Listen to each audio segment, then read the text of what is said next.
يرفع الله الذين آمنوا منكم والذين أوتوا العلم درجات. الحمد لله وحده نصر عبده وعز جنده وهزم الأحزاب وحده. أشهد أن لا إله إلا الله وحده لا شريك له وأشهد أن محمدا عبده ورسوله أرسل الله بحق بشيرا ونذيرا وداعيا إلى الله بإذنه سراجا منيرا. أما بعد، فقد قال الله تعالى في القرآن الكريم والفرقان الحميد بعد أعوذ بالله من الشيطان الرجيم بسم الله الرحمن الرحيم. اهدنا الصراط المستقيم صراط الذين أنعمت عليهم غير المغضوب عليهم ولا الضالين آمين. صدق الله العظيم. உலகை படைத்து பரிபாலிக்குகிற எல்லாம் வல்ல அல்லாஹ் ஒருவனுக்கே புகழ் அனைத்தும் உரித்தாகுக. ஒப்பற்ற நாயகம் முக்காலம் போற்றும் முஹம்மது ரசூலுல்லாஹ் ஸல்லல்லாஹு அலைஹி வஸல்லம் அன்னவர்கள் மீதும் அவர்களை அப்படியே பின்பற்றிய சத்திய சஹாபாக்கள், தாபிஈன்கள், தபஉ தாபிஈன்கள், சுஹதாக்கள், நல்லோர்கள், குறிப்பாக இங்கு வீற்றிருக்கிற இன்னும் வர இருக்கிற நம் அனைவர்களின் மீதும் அல்லாஹுவின் அன்பும் அருளும் என்றும் என்று நிலவர்த்தமாக ஆமீன். ஆரம்பமாக மனமார்ந்த சலாத்தினை கொண்டு துவங்குகிறேன். அஸ்ஸலாமு அலைக்கும் வரஹ்மத்துல்லாஹி வபரகாத்துஹு. அன்புக்கினிய இஸ்லாமிய சொந்தங்களே, நாம் வாழ்கிற வசிக்கிற இவ்வுலகத்தினுடைய சூழ்நிலை என்பது தற்போதைய சில காலங்களாக ஆக நெருக்கடியானதாக, குறிப்பாக இந்த இஸ்லாமிய சமூகத்திற்கு மிக பெரும் சவாலாய் மாறி வருகிறது. 1400 வருடங்களுக்கு முன்னால் அருமைநாயகம் ஸல்லல்லாஹு அலைஹி வஸல்லம் தன் வாயால் உதிர்த்த ஹதீஸுகள் எல்லாம் தற்போதைய காலத்தில் நம் கண்ணுக்கு முன்னால் நிழலாடி வருகிறது. அன்புக்கினியவர்களே, பெருமானார் சொல்கிற ஹதீஸ் புகாரியிலே வரும். ஒரு காலம் வரும், ஒரு முஸ்லிம் ஒரு கபரை கடப்பான். கடக்குகிற போது அந்த கபரை பார்த்து சிந்திப்பான். அதை இவ்வாறாக அவன் யோசிப்பான்: பூமிக்கு மேல் வாழ்வதை விட இக்கட்டான இக்காலத்தில் கபருக்குள் சென்று மௌத்தாகிவிடலாம் என்று யோசிப்பார். இப்படிப்பட்ட இஸ்லாமியர்களுக்கு நெருக்கடியான பெண்ணும் இக்கட்டுக்குள்ளான ஒரு காலம் வரும் என்று பெருமானார் சொன்ன ஹதீஸின் நிழலாடல் நம் கண்ணுக்கு முன்னால் இருப்போது. அன்புக்கினியவர்களே, உலகம் இன்றைக்கு மாறிப்போயிருக்கிறது. இன்னும் தெளிவாக சொல்ல வேண்டுமென்றால், குறிப்பாக இஸ்லாமியர்களுக்கு எதிராய் முழு உலகமும் இருக்கிறது.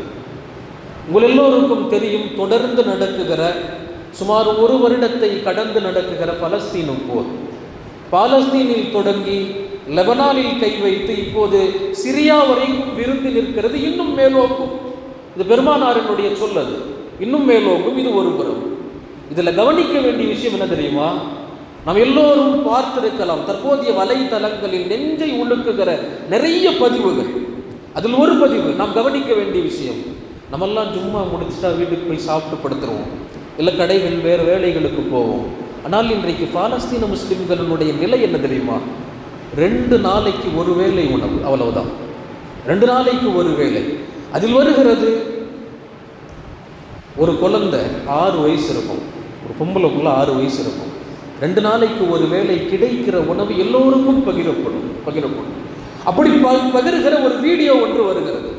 6 வயசு ஒரு புள்ள, எல்லோருக்கும் நடுவில் சண்டையிட்டு அந்த சாப்பாடு ஒரு துண்டு, ஒரே ஒரு ரொட்டி துண்டு, நம்ம பாஷையில் ஒரு பிரெட் வாங்கணும். இதை போய் லைன்ல நின்று முட்டி மோதி அத்தனை பேருக்கும் நடுவில் 2 நாளைக்கு ஒரு வேளை உணவு வாங்கணும்.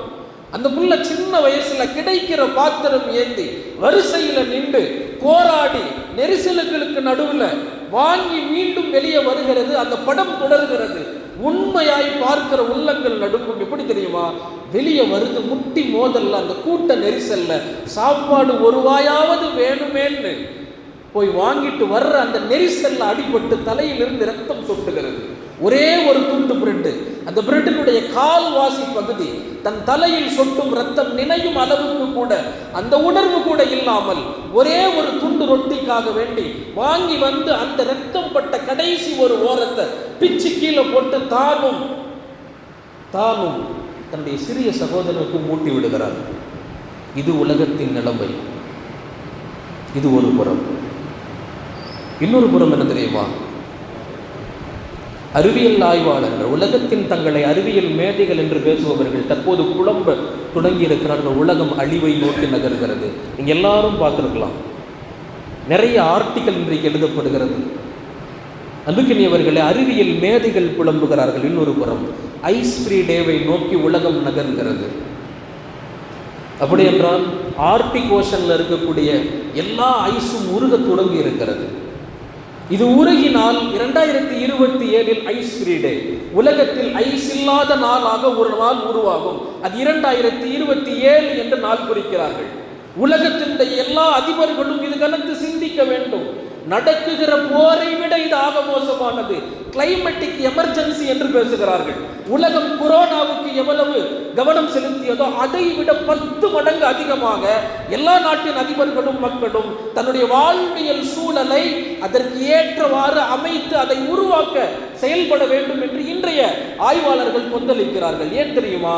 அதில் நிறைய பாதிப்புகள் இருக்கிறது. புரியும்படி நீண்டு விவரிக்க நேரம் இல்லாததால் 2 விஷயம். ஒன்று என்னவாகும்? அந்த ஐசுகள் எல்லாம் உருகினால் ஒரு கட்டத்தில் இப்படி மாறும். உலகத்தினுடைய கடல் மட்டம் அதிகமாகும். உலகத்தினுடைய கடல் மட்டம் என்ன முடிய அளவுக்கு சில ஊர்களுடைய பட்டியல் போடுகிறார்கள். இந்த பெரும் நகரங்கள் எல்லாம் மூழ்க வாய்ப்பு இருக்கிறது. இது முதல் காரணம். ரெண்டாவது கோடை காலத்தில் சம்மர் சீசன்ல ஆர்டிக்ல மட்டும் வெயில் மறையாது. 24 மணி நேரம் உதயமாக இருக்கும். ஏன் தெரியுமா? அல்லாஹ் அவ்வாறு வைத்திருந்தால் அந்த வெயில் பட்டு உருகுகிற ஐஸில் இருந்து ஒரு கேஸ் ஒன்று ஃபார்ம் ஆகும்.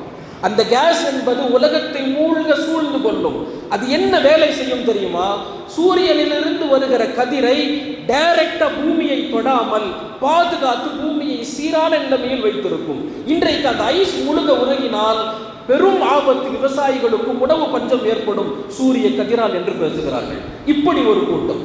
இன்னொன்று, நாம் வசிக்கிற இந்தியா, வாழ்கிற இந்தியா, அதனுடைய சூழ்நிலை கோரத்தாண்டவம் என்று தான் சொல்ல வேண்டும். அன்புக்கினியவர்களே, நம்ம எல்லோருக்கும் தெரிந்தது, இஸ்லாத்தின் தூண்களான அல்லாஹுவின் அடையாளங்கள், மஸ்ஜிதுகள் களவாடப்படுகிறது. போகிற போக்கில் போகிறவனெல்லாம் துண்டு செய்தி போட்டு இன்றைக்கு இது கோயிலாக இருந்தது என்றெல்லாம் நிறைய அற்ப செய்திகளை, அதற்கேற்றான நீதிமன்றங்களை நாம் பார்க்கிறோம். இவ்வளவு கசப்பு. இவைகள் எல்லாவற்றுக்குமான ஒரு வழி செய்தி என்ன தெரியுமா? பெருமானார் சொன்னது, உலகம் தன்னுடைய வயதை அடையவிருக்கிறது. அப்படி என்றால் தன்னுடைய கடைசி காலத்தை நெருங்கி கொண்டு வருகிறது. வெறும் 3 வரி செய்தி. ஒன்று, உலகத்தில் அழிவு ஆரம்பமாகிவிட்டது. போர் நடக்கிறது.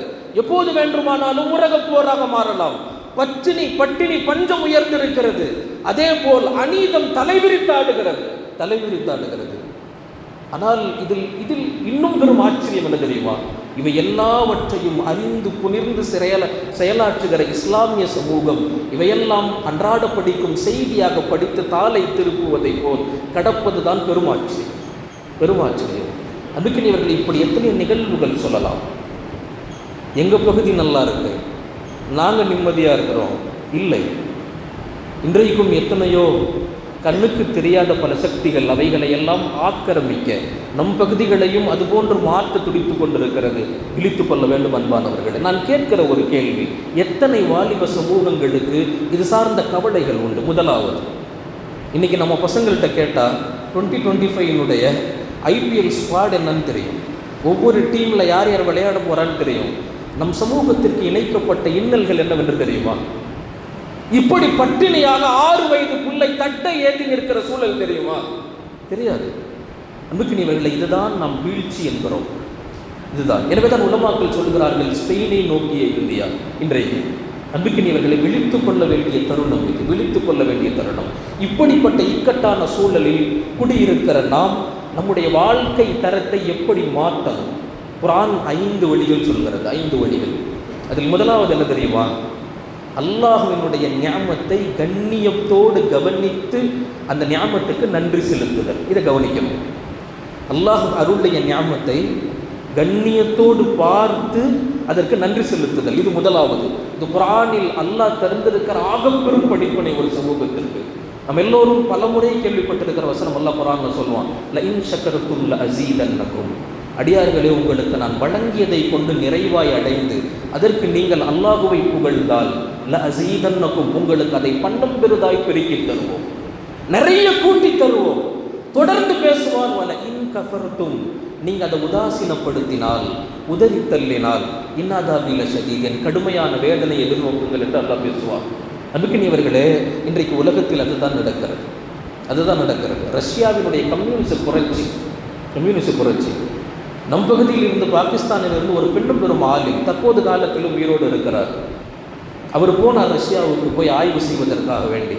அந்த காலத்தில் போய் அந்த ரஷ்யாவினுடைய எல்லா மஸ்ஜிதுகளும் இடிக்கப்பட்டது, சில மஸ்ஜிதுகள் லைப்ரரிகளாக மாற்றப்பட்டது. யாரும் அங்கு முஸ்லிம் என்ற அடையாளத்தை சுமந்து இருக்கக்கூடாது, மீறி இருந்தால் கொல்லப்படுவார்கள். இப்படிப்பட்ட ஒரு சூழலில் தகி உஸ்மானி அங்கே போகிறார், தன் கிதாபில் பதிவு செய்கிறார், நான் போய் ரஷ்யாவினுடைய ஒரு ஆலிமை, ஒரு முஃப்தியை சந்திக்கிறேன். அவர் சொன்ன செய்தி நம் எல்லோருக்குமான ஒரு பாடம். அவர் என்ன தெரியுமா சொல்கிறார், உங்கள்கிட்ட எதுவுமே இல்லை, எல்லாத்தினுடைய அடையாளங்கள், இஸ்லாத்தினுடைய பாரம்பரிய மஸ்ஜிதுகள் எல்லாம் முடக்கப்பட்டு அழிக்கப்பட்டு விட்டது, நீங்க என்ன நினைக்கிறீங்க? அவர் சொல்கிறார், எங்கள் மண்ணிலும் தினமும் 5 வேளை வாங்கு சத்தத்தை நாங்கள் கேட்டோம், 5 வேளை. ஆனால் அந்த வாங்குக்கு தர வேண்டிய மதிப்பை நாங்கள் தரவில்லை. எங்கள் வேலைகளை பார்த்தோம், எங்கள் பிள்ளைகளை பார்த்தோம், எங்கள் ஃபோனை பார்த்தோம், எங்கள் டிவியை பார்த்தோம். ஆனால் அந்த வாங்குக்கு இஸ்லாம் என்ன மரியாதை தந்து, எவ்வாறு கவனித்து, எவ்வாறு பதில் சொல்ல வேண்டும் என்று சொன்னதோ அதை நாங்கள் செய்யாத காரணத்தால் அந்த வாங்கு வெளியாகுகிற வானம் தொட்ட மினாராக்கள் இன்றைக்கு இல்லை, அந்த வாங்குக்கு பின்னால் நடக்கவிருக்கிற பள்ளிகள் இன்றைக்கு இல்லை. இது எல்லாவற்றுக்குமான காரணம் அல்லாஹ் கொடுத்த அந்த வாங்கை சரியாக நாங்கள் கவனிக்காததால், அதற்கு உரிய மரியாதை தராததால், அதை அதற்கான முறையில் அணுகாததால். இதுதான் எங்களுக்கு ஏற்பட்ட இத்தனை பெரும் கை சேதத்திற்கான பாடம் என்று அவர் சொன்னது தகி உஸ்மானியுடைய கிதாபில் பதிவு செய்யப்பட்டிருக்கிற நண்பர்களே.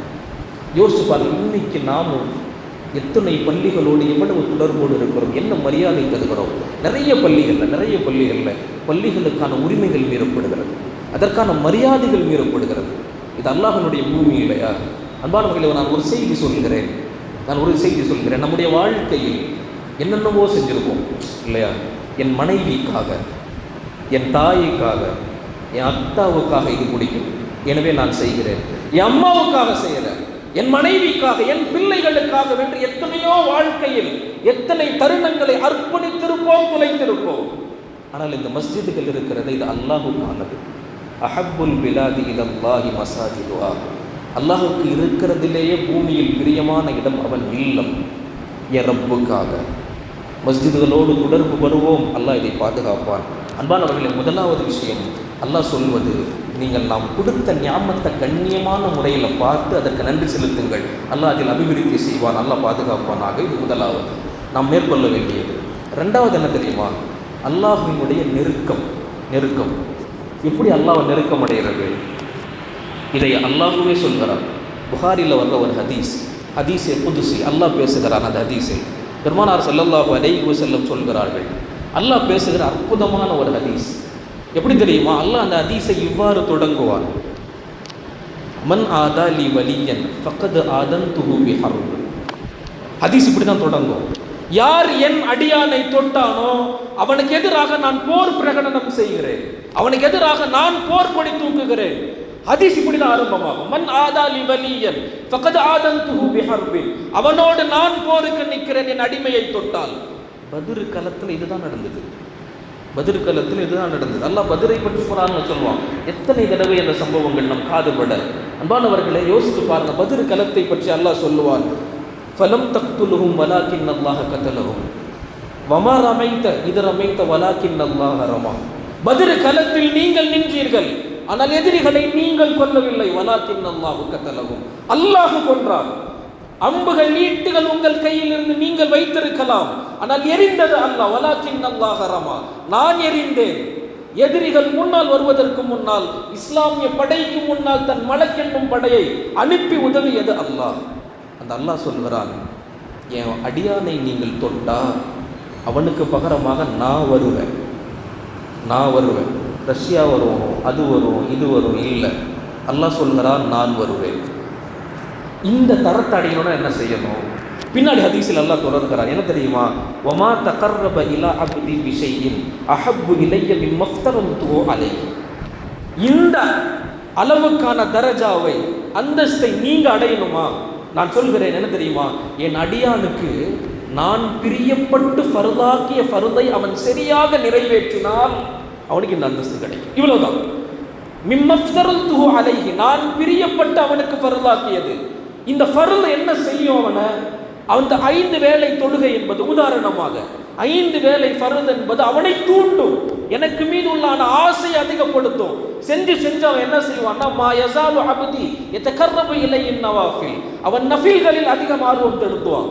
5 வக்து மட்டும் தான் தொழுகையா? இல்லை, நான் முன் சுன்னத்தையும் தொழுகணும், நான் பின் சுன்னத்தை தொழுகணும், நான் எக்ஸ்ட்ரா தொழுகணும். அவன் நின்று தொழுகையில் அவனை லயித்து நிற்பான். ஒரு கட்டம் இப்படி மாறும், ஹத்தா உஹிப்புஹு, அவன் தொழுகையில் நான் சொன்ன ஃபர்தில் எனக்கான கடமையில் திளைத்திருந்து ஒரு கட்டம் வரும், ஹத்தா உஹிப்புஹு, நான் அவனை நேசிச்சிருவேன். நான் ஒருத்தனை நேசிச்சுட்டா என்ன ஆகும் தெரியுமா? இதா அஹ்பப்துஹு, தொடர்கிறான் அல்லாஹ், நான் அவனை நேசித்து விட்டால் குந்து ஸம்உஹு அல்லதி யஸ்மஉ பி, அவன் கேட்கும் காதாய் நான் இருப்பேன். வபஸருஹு அல்லதி யுப்ஸிரு பி, அவன் பார்க்கும் கண்ணாய் நான் ஆகிவிடுவேன்.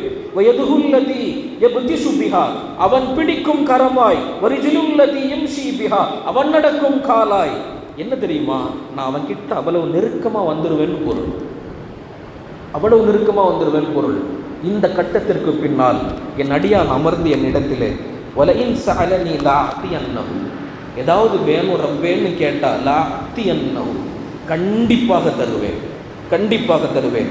வலஇன் இஸ்தஆதனி, என் அடியான் என்னிடத்திலே பாதுகாவல் தேடினால் லஅஈதன்னஹு, நான் கண்டிப்பாக அவனை நான் பாதுகாப்பேன். இது சத்தியம் என்கிறான் அல்லாஹ்.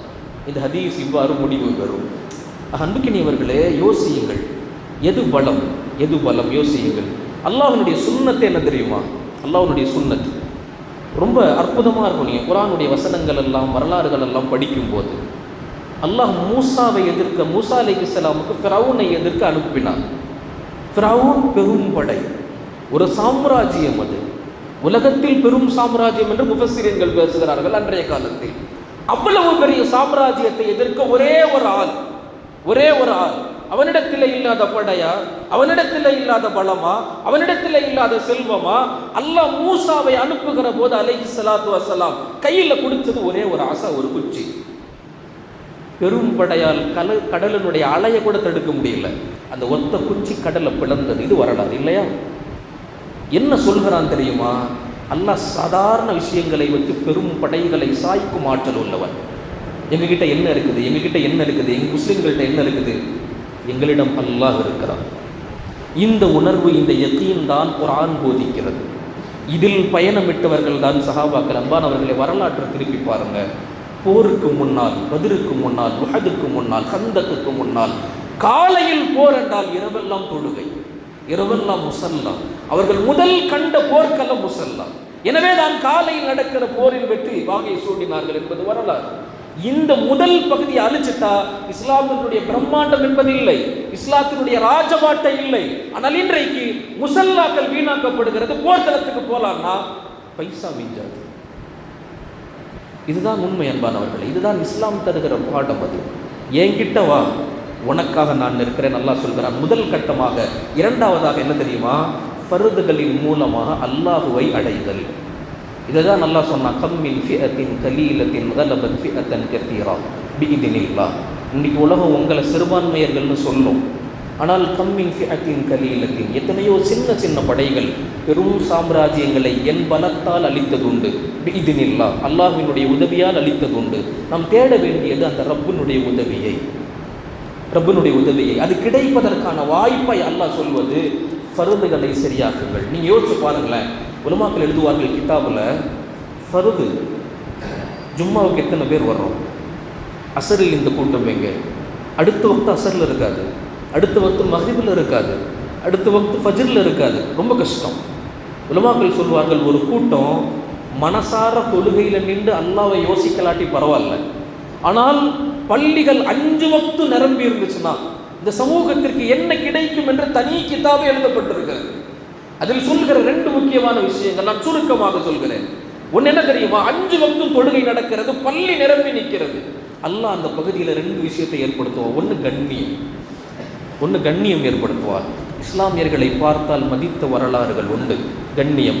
2வது அல்லாஹ் என்ன தெரியுமா ஏற்படுத்துவான்? அர்ருஹ், பயத்தை ஏற்படுத்துவார். அவங்க கிட்ட நெருங்க முடியாது. சாதாரண சின்ன பையனாக இருப்பார், பெரும் பெரும் காரியங்கள் செஞ்சிருவார். இது இஸ்லாமிய வரலாறு அன்பானவர்களே. நான் சொல்வது ஃபர்தில் கவனம். இது 2வது. 3வது, நாம் இந்த காலத்தில் அவசியமாக கடைபிடிக்க வேண்டியது என்ன தெரியுமா? தௌபா, செய்த பாவங்களுக்கான பிராயச்சித்தம். நீ ஒன்றை நல்லா கவனிக்கணும். பாவம் என்பது தவறு அப்படின்னு சொல்லி நகர்ந்துட முடியாது. அது பெரும் விளைவுகள், பெரும் பெரும் விஷயங்களுக்கான வழிவகுக்கக்கூடிய ஆபத்தான ஒன்று தான் பாவம் என்பது. ஏன்னு தெரியுமா அன்பானவர்களே? நம்ம ஒரு விஷயம் நம்ம பிள்ளைக்கு நம்ம ஒன்று சொல்கிறோம், நம்ம பையன் அதை கேட்டதை நல்லதுன்னு தெரியும் அவனுக்கு, அது வேண்டாம் அத்தை சொல்லாது அதை செய்யலைன்னா நம்ம புள்ள மேலே நம்ம கோவம் வருதா இல்லையா? அதே மாதிரி தான் அல்லாஹ் சில விஷயங்களை மார்க்கத்தில் கடமையாக்கி இருக்கிறார். இந்த மார்க்கம் எப்படிப்பட்டது தெரியுமா? அல் ஹலாலு பையின் வல் ஹராமு பையின். இங்கு ஹலால் தெளிவானது, இது ஹராம் என்பது தெளிவானது. ஆனால் அதை மீறி ஒரு மனிதன் செய்கிறான் என்றால் என் ரப்ப மீறி நான் செய்கிறேன்னு அர்த்தம். பொய் சொன்னால் தவறு என்று தெரியும், புறம் பேசினால் அல்லாஹ்வுக்கு பிடிக்காது என்று தெரியும். எல்லாம் தெரிந்தும் பேசுவது என்ன தெரியுமா? என் அல்லாஹ்வை நான் உதாசீனப்படுத்துகிறேன் என்பது பொருள். இதுதான் பாவம். அன்பானவர்களே, இந்த பாவத்தினுடைய வீழ்ச்சி தான் எல்லாத்துக்கும் காரணம். அல்லாஹ் சொல்வான் குர்ஆனில், பிமா கஸபத் ஐதீன் நாஸ், உங்களுக்கு வருகிற எல்லாம் நீங்கள் உங்கள் கரங்களால் செய்தது. நாம் செய்த பெரும் பெரும் பாவங்கள், நம்முடைய அலட்சியம்தான் இன்றைக்கு நம்முடைய சமூகத்தை வாட்டி வதைத்துக் கொண்டிருக்கிறது. அன்பானவர்களே, இந்த பாவத்தில் இருந்து விடுபட வழி என்ன? தௌபா. இதை அல்லாஹ் எவ்வளவு நேசிக்கிறான் தெரியுமா? இந்த தௌபாவை நம்ம நிறைய முறை கேள்விப்பட்டிருக்கிற ஒரு ஹதீஸ். நாயகம் ஸல்லல்லாஹு அலைஹி வஸல்லம் சஹாபாக்கள் சூழ்ந்திருக்கிற ஒரு சபை. இந்த சபையில் பேசுவாங்க இந்த ஹதீஸை. அல்லாஹு அஃப்ரஹ் பி தௌபத்தி அப்திஹி பின் அஹதிக்கும். உங்களுடைய ஒருவருடைய தௌபாவை அல்லாஹ் எவ்வளவு நேசிக்கிறான் தெரியுமா? அஃப்ரஹ், மிகவும் கடுமையாக அல்லாஹ் அதை கொண்டு சந்தோஷமடைகிறான், ரொம்ப சந்தோஷப்படுறான். உங்களுடைய ஒரு தௌபாவை நான் அல்லாஹ் என்னை மன்னிச்சிருன்னு உட்கார்ற ஒரு சின்ன சிட்டிங்க அல்லாஹ் எவ்வளவு ஆசைப்படுகிறான், எவ்வளவு ரசிக்கிறான் என்றால், பெருமானார் ஹதீஸை இதை சொல்லிட்டு ஒரு உதாரணம் சொல்லுவாங்க. உங்கள் எல்லோருக்கும் தெரிஞ்சிருக்கும், ஒரு நபர் பாலைவனத்தில் தன் ஒட்டகத்தோடு தன்னந்தனியாக, தனக்கான உணவும் அந்த ஒட்டகத்தில், தனக்கான குடிபானமும் அந்த ஒட்டகத்தில் நடந்து போகிறார். பாலைவனத்தில் பயணம் செய்கிறார். ஒரு கட்டத்துக்கு மேலே ஓய்வு எடுக்கணும். ஒட்டகத்தை ஒரு மரத்துக்கு கீழே கட்டிட்டு நிழல் போன்ற பகுதியில் படுத்திருக்கிறார். கண் முழிச்சு பார்க்குறாரு, ஒட்டகம் காணும். கடுமையான தாகம், பசி. ஒட்டகம் அதில் தான் எல்லாமே, உணவும் அதில் தான், குடிபானமும் அதில் தான். கண்ணு கெட்டி எல்லா தூரத்திலும் தேடினார், கிடைக்கல. ஒரு கட்டம் வாழ்க்கையில் நிராசையாயிட்டார். உதடு வீங்கி வாய் வறண்டு இனிமேல் நம்மால் நகர முடியாது என்ற சூழ்நிலை வருகிற போது எந்த நிழலில் படுத்திருந்தாரோ அதே நிழலுக்கு திரும்பி வருகிறார். வந்து படுத்துட்டார். அல்லாஹ் என் வாழ்க்கை முடிஞ்சிருச்சுன்னு நினச்சிட்டார். லேசாக கண் அசந்து கண்ணை முழிக்கிறார். காணாமல் போன ஒட்டகம் முன்னால் இருக்கிறது. அவர் என்ன செய்வாருன்னு பெருமானார் விளக்குகிறார்கள். விரண்டெழுந்து அந்த ஒட்டகத்தினுடைய கடிவாளத்தை பிடிச்சு அவர் இப்படி துவா செய்வாராம். நாயகம் சொல்கிறார்கள், ஃபும்ம கால அல்லாஹும்ம அன்த அப்தி வ அன ரப்புக். அல்லாஹ் நீ யாரு? அல்லாஹும்ம அன்த அப்தி, அல்லாஹ் நீயே அடிமை, நான் உன்னுடைய இரட்சகன். பெருமானார் ஹதீஸை முடிப்பாங்க. அவர் தன்னுடைய கடுமையான சந்தோஷத்தால் என்ன சொல்கிறோம் என்று தெரியாமல் மாற்றி சொல்கிறார். இப்படிப்பட்ட சந்தோஷத்தில் ஒரு ஆள் தன் வாழ்க்கை முடிந்தது என்று படுத்த போது மீண்டும் கண் விழிக்கிற போது வாழ்க்கைக்கான ஒரு ஒளிக்கீட்டு தெரிந்தால் எத்துணை சந்தோஷம் அடைவானோ, அதை விட பல மடங்கு ஒரு அடியான் கீழ் அமர்ந்து கல்வு கலங்கி கண் குளிர்ந்து அல்லாஹ் என்னை மன்னிச்சிருன்னு கையேந்துகிற அந்த தருணத்தில் ரப்பு பெரும் சந்தோஷம் அடைகிறார். இது புகாரில் வருகிற ஹதீஸ். பெருமானார் விளக்கினார்கள். அன்புக்கினியவர்களை யோசியுங்கள். அல்லாஹுவை சந்தோஷப்படுத்துவதை விட இந்த பிறவியில் நாம் என்ன பெரிதாக சாதித்து போகிறோம்? என் ரப்பு என்னால் சந்தோஷம் அடைகிறார். இதை விட பெரும் தருணமாய் நம் வாழ்க்கையில் பதிவிடத்தக்க தருணம் என்ன இருக்கிறது? அல்லாஹ் அந்த வாய்ப்பை நசீபாக்குவானாக. அன்பானவர்களே, தௌபா, இந்த தௌபா எப்படி இருக்கணும்? தௌபத்தன் நசூஹா. அல்லாஹ் குர்ஆனில் ஆசைப்படுறது அதுதான். யா அய்யுஹல்லதீன ஆமனூ, ஈமான் கொண்டவர்களே, தூபு இலல்லாஹி தௌபத்தன் நசூஹா. அல்லாஹ்ட்ட பரிசுத்தமான முறையில் தௌபா தேடுங்க. பரிசுத்தமான தௌபானா என்ன? இமாம் நவவி ரஹிமஹுல்லாஹ் தன் கிதாபில் எழுதியிருப்பாங்க, தௌபா, பரிசுத்தமான தௌபா அப்படின்னா என்ன? தௌபா, பாவங்கள் ரெண்டு விதம். ஒன்று அடியான் அல்லாஹுக்கு செய்கிற பாவம், இன்னொன்று அடியான் அடியார்களுக்கு மத்தியில் செய்கிற பாவம். பாவம் ரெண்டு விதம் மாதிரி பாவத்துக்கான மன்னிப்பு தேடுதல் தௌபாவும் ரெண்டு விதம். முதலாவது, ஒரு அடியான் அல்லாஹுக்காக செய்கிற பாவம், அவன் சொன்னவற்றில் குறை செய்தால் அதற்கான மன்னிப்பு என்ன தெரியுமா? 3 விஷயங்கள் செய்யணும் பரிசுத்தமான மன்னிப்பு. முதலாவது, ஐயுப்லியா அனில் மஆசியா, அவன் பாவத்தை முழுசா கழட்டி எரிஞ்சிட்டு வரணும். ரெண்டாவது, ஐயந்தமா அலா ஃபிஅலிஹா, நான் இப்படி செஞ்சுட்டேனே மனசுல ஒரு சின்ன வருத்தம் இருக்கணும். ஐயாசிமா அல்லாஹ் யஊத இலைஹா அபதா, அல்லாஹ் ஒருபோதும் இனிமேல் நான் திரும்பி இதை செய்யவே மாட்டேன் என்ற உறுதியோடு வந்து அமர்ந்து அவன் தௌபா செஞ்சுட்டா அல்லாஹ் தௌபாவை எடுத்துக்கிறான். இதுதான் தௌபத்தன் நசூஹா. ஆனால் தெரியாமல் மீண்டும் 2 நாள் கழிச்சு அந்த பாவத்தை செஞ்சு மீண்டும் தௌபா செஞ்சாலும் பரவாயில்ல. இந்த 3 நிபந்தனைகள் இருக்கணும். இது அல்லாஹ்வோடு சம்பந்தப்பட்ட பாவத்தில். ரெண்டாவது, அடியார்களோடு சம்பந்தப்பட்ட பாவம், இதுக்கு 4 நிபந்தனை. முதலாவது, மேல் சொன்ன 3மே. ஒன்று, பாவத்தை முழுசாக எரிஞ்சிட்டு கை சேதம் கவலைப்பட்டு தப்பு செஞ்சுட்டேனுங்கிற வருத்தத்தோடு. மூன்றாவது, அல்லாஹ் இதை செய்யவே மாட்டேங்கிற உறுதியோடு. நாலாவது, ஐயபராமின் ஹக்கி சாஹிபிஹா. நாலாவது, என்ன பாவம் யாருக்கு செஞ்சாரோ ஒன்று அவர்கிட்ட போய் மன்னிப்பு கேட்கணும், இல்லை அந்த பாவ சம்பந்தப்பட்ட பொருளை திருப்பி கொடுக்க முடியும்னா அந்த பொருளை திருப்பி கொடுக்கணும். இது தௌபாவினுடைய 2வது வகை. இந்த 4 வகை தௌபாக்கள் அன்பானவர்களே நான் சொல்லி கொண்டு வந்தது இந்த உலகத்தில் தேவையான, தற்போது நாம் அவசரமாக ஒரு முஃமின் கையில் எடுக்க வேண்டிய 5ல் 3வது தௌபா. அந்த தௌபா பரிசுத்தமான தௌபாவாக அமைய இது. அடுத்தபடியாக 4வது குர்ஆன். குர்ஆன் உங்களை நிறைய பேர் குர்ஆன் வெறும் ரமதானுக்கு மட்டும், இன்றைக்கு நிறைய உலமாக்களும் கூட அவ்வாறு தான். கொஞ்சம் விலாவரியாக பேசலாம். ஏனென்றால் அன்பானவர்கள், நாம் விழித்து கொள்ள வேண்டிய தருணம் இது.